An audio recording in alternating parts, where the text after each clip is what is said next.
Hello everyone, welcome into Deacon to Talk. I'm your host Deacon, and welcome back to another episode on the channel, episode 30. And today we have 6 topics, and pretty big ones. A bunch of them, most of them, are contract extensions. Then we have 6 quick hits to get to. Some of them are pretty huge. And then we have reactions. We have one reaction this week, and yes, it is about the Thursday night game, the season opener against the Ravens and the Chiefs. And then we have some fantasy sleepers. The first fantasy topic of the year, and it's either fantasy sleepers or stardom sit-em. We're gonna do sleepers for now, and then we're gonna have one question of the week, and then the monthly recap thing. So August recap is on delay right now, so we will not have that segment this week. But I cannot wait for this episode 30 on Deacon's NFL Talk.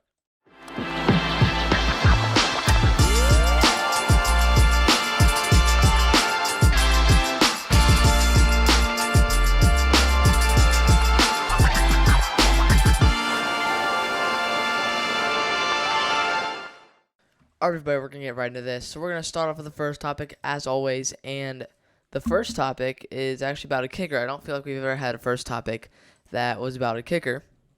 But the Chargers kicker, Cameron Digger, agrees to a 4-year, $22.004 million deal, which makes him the 5th highest paid kicker in the NFL. So that's actually a really good deal. Not the highest paid kicker in the NFL, the 5th highest paid. Really good deal for a kicker. I mean, he joins like a bunch of really good kickers in the $22 million range that include Harrison Butker, Jake Elliott, Justin Tucker, and the Colts kicker. I can't remember his name.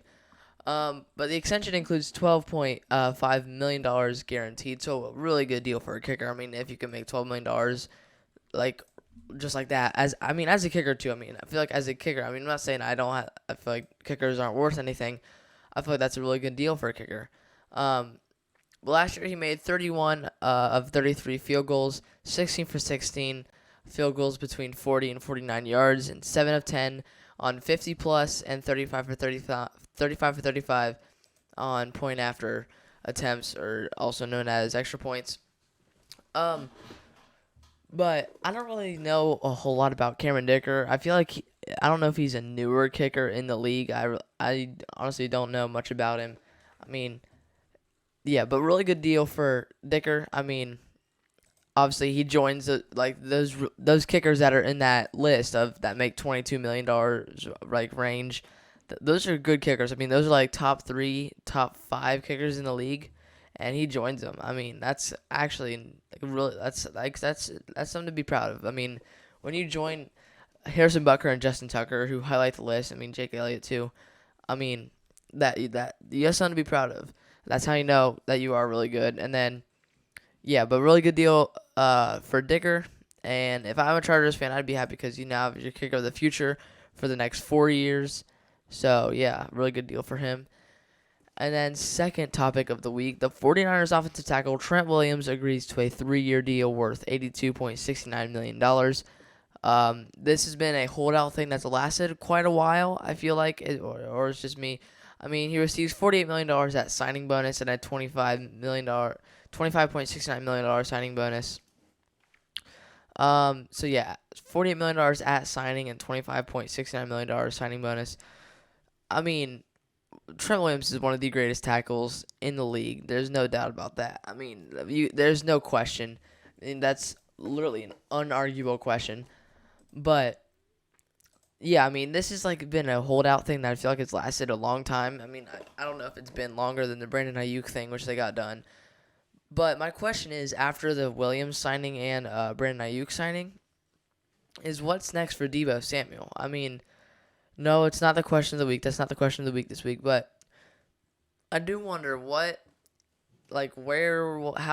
this Deebo Samuel thing going to pan out? I mean, earlier this week there were reports that Williams and the team were finalizing a deal and that he could potentially miss, he wouldn't play in week 1 if he did not sign an extension. But he did, obviously. That's in the past now. I mean, I was kind of shocked. I feel like this has something to do with, his what he's worth. But his old contract was a 6-year deal that would have kept him through 2026. So he got it 2 years earlier. I believe it had something to do he wasn't there were tackles paid much more ahead of him, so they just decided to pay him what he was worth. But I don't have a whole lot of info on that. But yeah, really good deal for Williams. Like I said, I'm pretty sure every topic that we have this week, every topic we have this week is an extension, which hasn't happened in a long time. But yeah, really good deal for Williams, and I feel like the final has finally come to an end. And I'm glad for the 49ers. I mean, as a Bengals fan, at some point we got to get Chase to a deal. But yeah, we'll see what happens next. But all right, third topic. The Steelers signed Pro Bowl defensive tackle Cameron Hayward to a 3-year, $45 million deal. This actually came out a little bit of shock for me. Last year, I feel like it was really quiet. Is it just me, or was Cameron Hayward just really quiet? I feel like I didn't hear from him as much as I normally do. But, a 6-time Pro Bowler received $16 million fully guaranteed, $29 million in new money, and a $15 million signing bonus, which the deal keeps him through 2026. So, yeah, he'll be with the team for at least another year until they sign a new deal, unless they wait till 2026. I feel like some teams sign their players a year earlier, which can be smarter at times. Yeah, I would say, what? He's 6-time Pro Bowler. He's been in the league for probably about 9 years, maybe even 10 or more years. But really good defensive tackle. I feel like he's one of the more underrated guys. He was injured a lot last year. I feel like he missed a lot of time last year, which is probably the reason I didn't really hear much about him last year. But, he's still Cameron Hayward. He's still a really good defensive tackle in the NFL. There's no doubt about that. And, yeah, he generated 33 total tackles and 2 sacks in 11 games, missing the 6 games with a groin injury that he suffered in training camp last year. So, that's not what you want. I remember that. Was it this offseason? I just remember that he said that he's finished surgery. I believe that was this offseason. Or was that last year? I can't remember. But, yeah, really good deal for Hayward. $45 million deal isn't really what you expect for, a guy like Cameron Hayward. But when you're coming off an injury, it's kind of can he get back to his old form? So, kind of like the thing with Tua, a Dolphins quarterback. Is he going to be back to his regular form? We don't know that, but he still got paid a lot of money.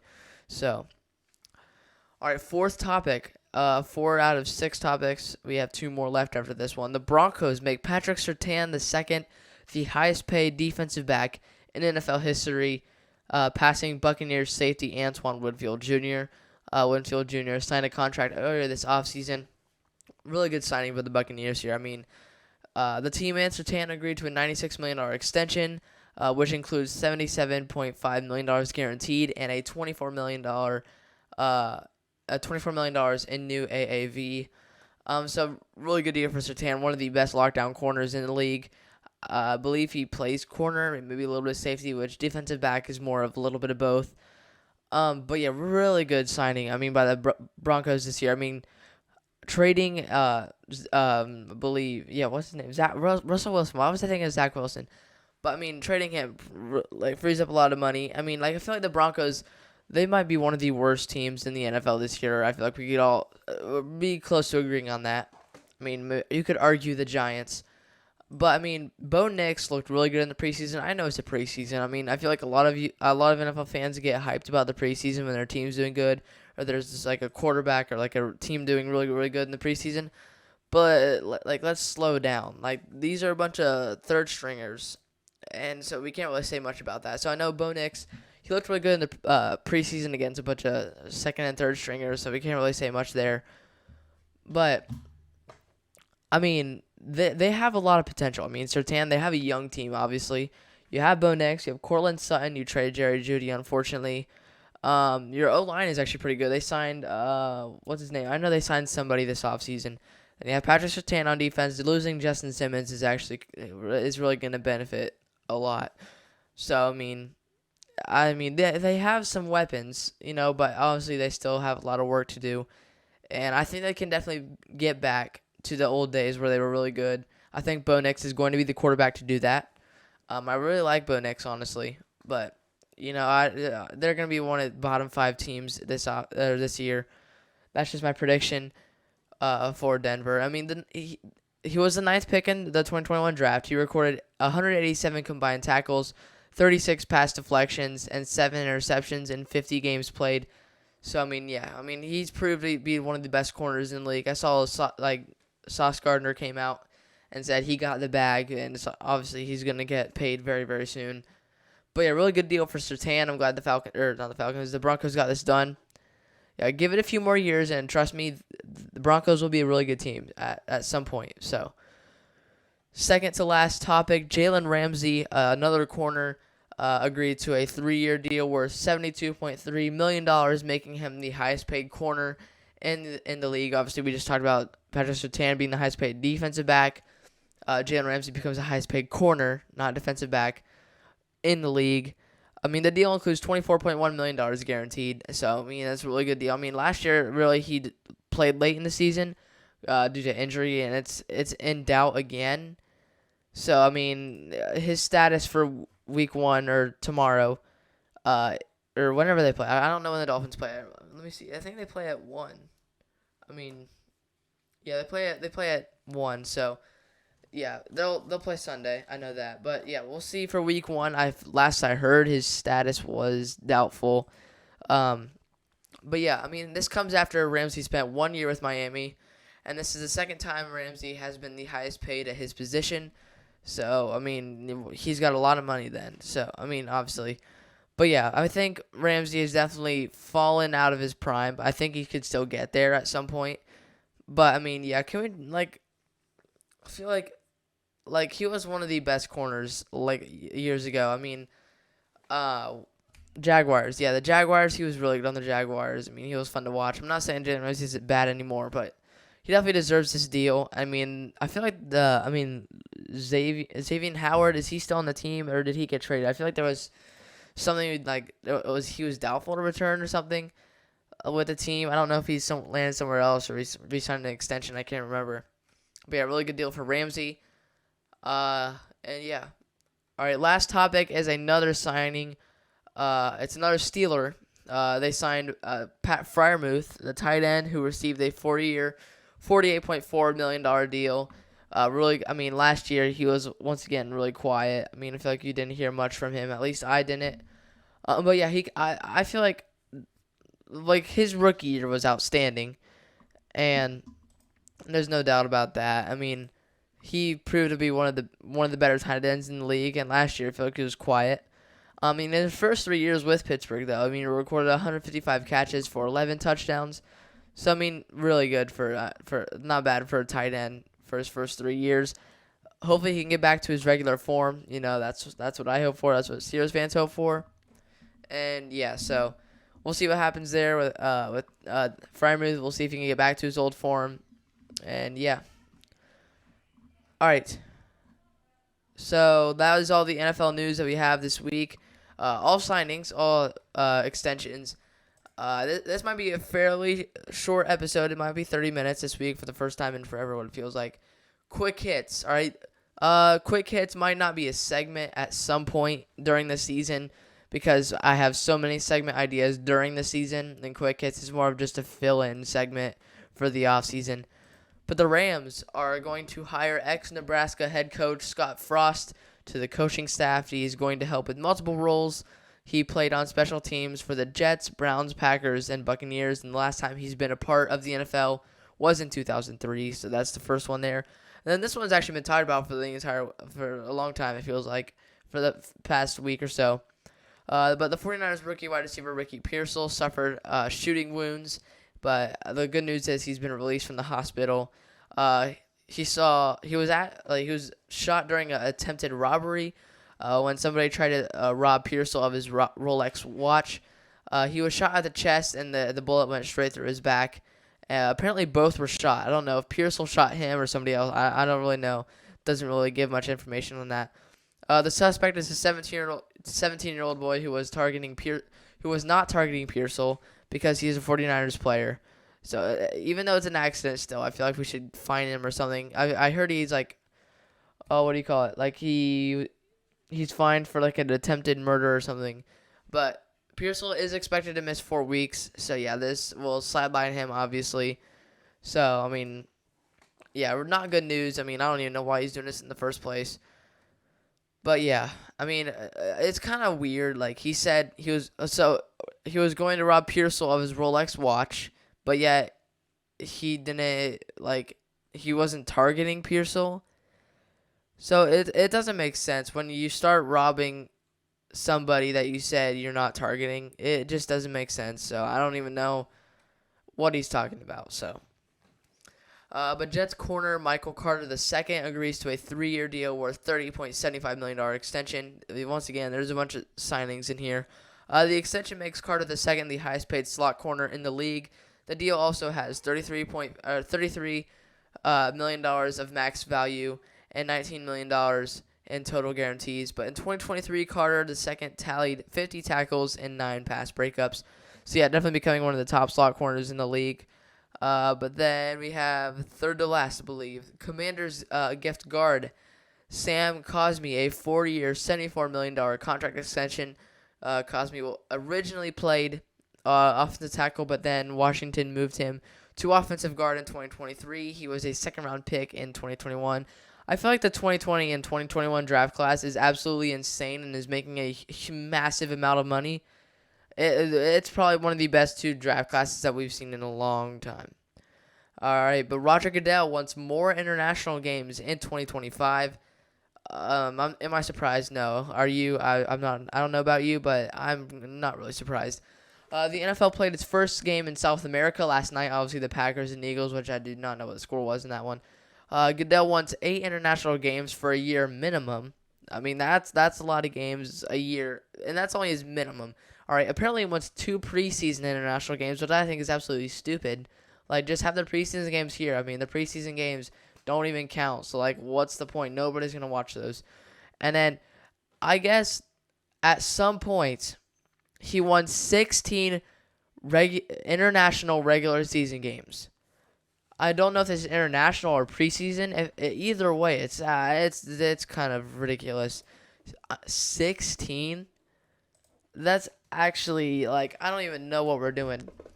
I don't even know what Roger Goodell is doing. Like, don't get me wrong. It's okay to go international, like, and go to different countries to play games. I mean, I have nothing against that. But, like, 16, like, let's slow down. I mean, and just even 2 preseason games. I feel like preseason game is a little bit over the top. But also, even 8 minimum is actually a little bit too much. I would just have I would say at least 5 a year. Or 5 or 4, around that. I would say that's a good amount. It's better than 16, I'll tell you that. The last topic. Chiefs superfan, Chiefsaholic, was sentenced to 17 and a half years in prison. His real name is Xavier Babad. Let me get this right. Babudar, I believe. Babudar was involved in many bank robberies. In February, he could have been sentenced to 50 years in prison. He owes a total of $10.8 million to Peyton Garcia, a former bank teller, and he also won $5,000 for placing a bet on the Chiefs to win the Super Bowl and for Patrick Mahomes to win Super Bowl MVP. This is actually kind of crazy. Before we go, we have actually one more quick hit. This happened like yesterday in the afternoon. But Deshaun Watson announced his father's death 2 days before the season opener. So yeah, it's that always sucks. I mean, yeah, I've never really experienced losing like a family member, like a human being, but I know what it's like losing a loved one, and it's if not the worst feeling in the world. I mean, it stings. So I mean, I feel them right now, but yeah, I mean, even right as you're getting amped up for the season, and then this happens, it kind of deflates how you feel, which definitely is definitely not a fun feeling. But all right, we got through quick hits and NFL news. We have some reactions to get to this week. In case you guys didn't watch on Thursday, the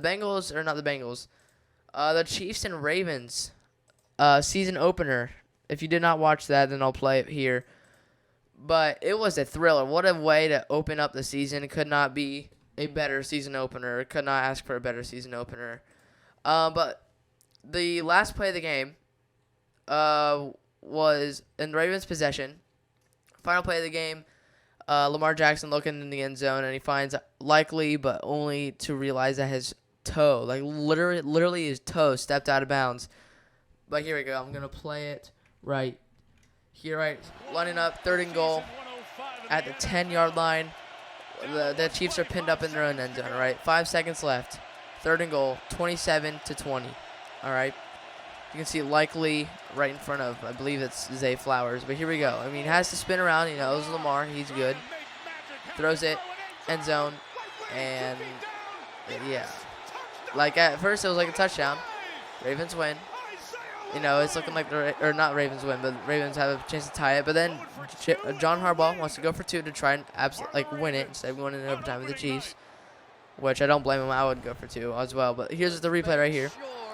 The catch is good. His feet, not so much. That angle you can't tell a whole lot, but you can. Yeah, there's another. This angle is actually pretty decent. As you can see, the toe is. That's honestly less than a toe for sure. That's probably like an inch or so. This is a great angle. Right there. The tip of his cleat is out of bounds. He was like a couple inches away from winning the game. If not an inch away from the game. So, I mean, what a great season opener. What a way to kick off the season. There's no better way to kick off a season than that. But, yeah, obviously it sucks for the Ravens. You know, going down a thriller like that and the way it ends with the refs making a call, it's never a good feeling. I mean, I hate it, but it is what it is. All right. We have fantasy sleepers and predictions recap and question of the week. We're going to get to the recap, which obviously, like you just saw, the Chiefs beat the Ravens in the season opener 27-20. That is the recap for week 1 as of right now. Yeah, that's the recap that's going to be the first recap until in a month or so. I will get some more info on that. Right. Fantasy sleepers. All right. Then we'll go to predictions and question of the week. But here we go. All right, we're position by position. All right, I'm going to do a little bit of a dose of what they'll look like. All right, so we're going to do sleepers, and then the next episode we'll have start 'em, sit 'em, hopefully. But quarterbacks, all right? So I believe, this is sleepers, all right? So quarterbacks. Baker Mayfield against the Commanders. Matthew Stafford against the Lions. All right, we have 2 quarterbacks. I believe we have 2 running backs. We have 2 running backs. All right, you guys might be sleeping on Jaleel McLaughlin, the Broncos running back at Seattle, and Tennessee Titans running back Tajay Spears at the Chicago Bears. Then we have 3 receivers. All right, you might be sleeping on Packers Romeo Doubs against Eagles, which was yesterday, so I haven't looked at the score on that one yet. Demarcus Robinson at Detroit, and Wan'Dale Robinson at the Vikings. And tight ends. All right, we have 2 tight ends, then we have defense and all that. Noah Fant versus the Broncos, I believe his former team, and Zach Ertz at the Tampa Bay Buccaneers. All right, we have 1 defense. All right, and you guys might be sleeping on the Atlanta Falcons defense versus the Pittsburgh Steelers, which I kind of am. I don't even have the Falcons defense, but I'm surely not taking the Falcons defense against Pittsburgh. I mean, I don't even know about taking Pittsburgh's defense. Like, those are 2 defenses that I don't think they'll hold up. But we will see. Predictions. All right. Obviously, last week I got to my Friday night and Thursday night predictions. Now we're just getting through the Sunday and Monday predictions. All right. So here we go. The Thursday night was not good. Didn't win that one. I had Baltimore winning. But here we go. Sunday. All right, at 1 o'clock, I have Carolina, hot take, I have Carolina beating the Saints on Sunday at 1 o'clock. I think you guys might be shocked on that. I really like Carolina going this year. I have Minnesota beating the New York Giants. I have Cincinnati beating New England. I have the Falcons beating the Pittsburgh Steelers. I have the Houston Texans, who are for some reason on an upset alert, which I could see that. But I have the Texans beating the Colts. I have the Bills barely coming out with a win against the Cardinals. I have Chicago taking a dub on their first game with Caleb Williams. I have them beating the Titans, who I feel like they could be a top team at some point. If it's not this year, then next year for sure. But then I have Miami taking down Jacksonville in Florida. Those are the 1 o'clock games. Then we have afternoon games. All right, I have Seattle taking down Denver. The Chargers beating the Raiders. I really like the Chargers going into this year. And have the Cowboys beating Cleveland. I would not be shocked if Cleveland won this game. Home field advantage is a real thing. And then I have Tampa Bay beating Washington. And on Sunday night, couldn't be any better of a Sunday night game. The Lions and Rams. All right, 2 quarterbacks facing their former teams. Obviously, that's a great Sunday night. But yeah, I have Detroit coming out on top. I feel like most of you would agree on that. And then Monday Night Football. All right, the Jets better hope that Aaron Rodgers does not go down again, because if he does, then your season's over again. I'm sorry to say it, but I still have the 49ers winning in San Francisco and trust. Plus, I don't really like. Is it just me, or do I have zero hype for the Jets this year? I mean, Aaron Rodgers is good and all, but he's not going to fix your entire team. He's better than Zach Wilson, I'll tell you that. But he's not. I feel like the Jets are 9-8, 10-7 range. There's a lot of people that have high praise for him. Question of the week. We also have no quiz this week as well. Will the Bengals be without Jamar Chase and T. Higgins in week 1? Also, question of the week could have been a Deebo Samuel question, which I got to earlier in the episode. My question is, be without both of them? I feel like one of them will be available. I could be wrong, but at least one of them will be in the game, in my opinion. I do not know if that's for sure, but that's just my opinion. But yeah, I mean, obviously T. Higgins is doubtful with an injury or something. I don't really know what's going on there. I just know he's doubtful. Yeah, the Bengals wide receiver doubtful for opener. So, you don't really want. That's not the stuff that's not the kind of stuff you really want to hear. And then Jamar Chase obviously yet to sign a contract extension, so hopefully that'll happen soon. Really hoping for it as a Bengals fan. At first I was like, oh, even if Jamar Chase misses this week, we have a bunch of depth. We still do, even if T. Higgins misses, but still, it's a little more concerning whenever you have wide receiver 1 and 2 that could potentially be out. I mean, I know it's the Patriots, but still, I mean, I like Andre Yosivach, I like Jermaine Burton, I like Charlie Jones. We have a lot of depth at that position. We have Trent Irwin. So yeah, I feel like the Bengals will be just fine no matter what. So, all right, that is the episode for this week. Massive update for you guys. I will not have an episode not only next week, but I will not have an episode for probably a month. Okay, so I'm going to miss next Saturday, and I'm going to miss the 14th, the 21st, the 28th, and the 5th. I mean, there's a slim chance the 5th is a possibility, but I would not count it. I would say it's doubtful.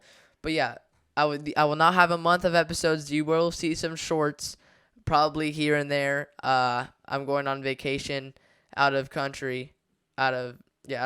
So, I mean, I'll try to make a bunch of videos on the plane. I know that's probably going to be really hard on me, but I'll try to post some shorts here and then. And if there is a really big topic to talk about, I will post it in my community post and have all the information about that topic below. But yeah, no episodes. Occasional shorts, like maybe weekly shorts, maybe even occasional 2-week shorts. So I'm not going to be on schedule the next month or so. So just want to update you guys on that. But yeah, I hope you guys have a great rest of your day and week, and I'll see you guys next month for another great episode on Deacon's NFL Talk.